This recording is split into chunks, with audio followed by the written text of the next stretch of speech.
اهلا بكم في قناتي احلى الاكلات. هنعمل مع بعض النهارده حلا سهل وسريع جدا في الجو الحار اللي احنا فيه. بجد تحفه تحفه، لو جربتوها هيعجبكم قوي.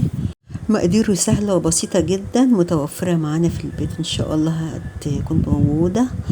لو عندك حبه كنافه بواقي او حبه جلاش هتقدروا تعملوا الوصفه ديت بكل سهوله. تعالوا نسمي بسم الله ونصلي على الرسول عليه أفضل الصلاة والسلام ونشوف عملناها ازاي. أنا معايا حوالي كوباية كنافة مقطعة حتت صغيرة. طبعا كانت في الفريزر متلجاها عشان تبقى سهلة في تقطيعها.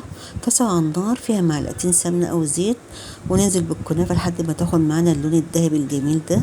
وزي المقدار دوت هنحط جلاش برضو هنحمره بنفس الطريقة، ويكون متقطع برضو حتت صغيرة لحد ما يوصل للون الذهبي زي ما حضراتكم شايفين كده. معايا كوبايتين لبن، هحط عليهم معلقتين نشا ومعلقتين سكر وهقلبهم على البارد، وبعد كده هرفعهم على النار لحد ما ياخدوا معانا القوام الحلو دوت. وهننزل بمعلقة قشطة اللبن اللي تبقى على وش اللبن، وهحطها وتبقى بنفس القوام الحلو ده واسيبها على جنب.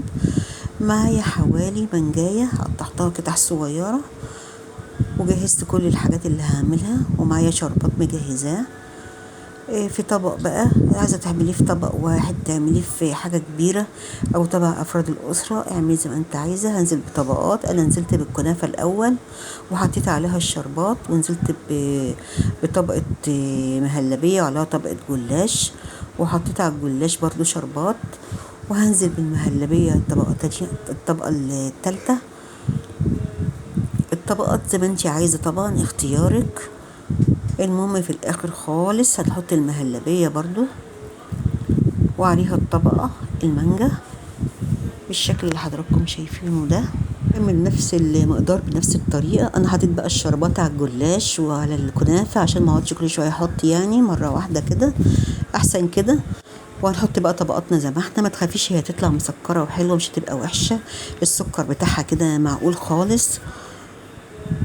هنكرر نفس الخطوات ونحط الطبقات اللي احنا عايزينها بنفس الطريقة. وبعد كده بقى في النهاية خالص هنحط المانجا الطبقة الأخيرة بالشكل ده.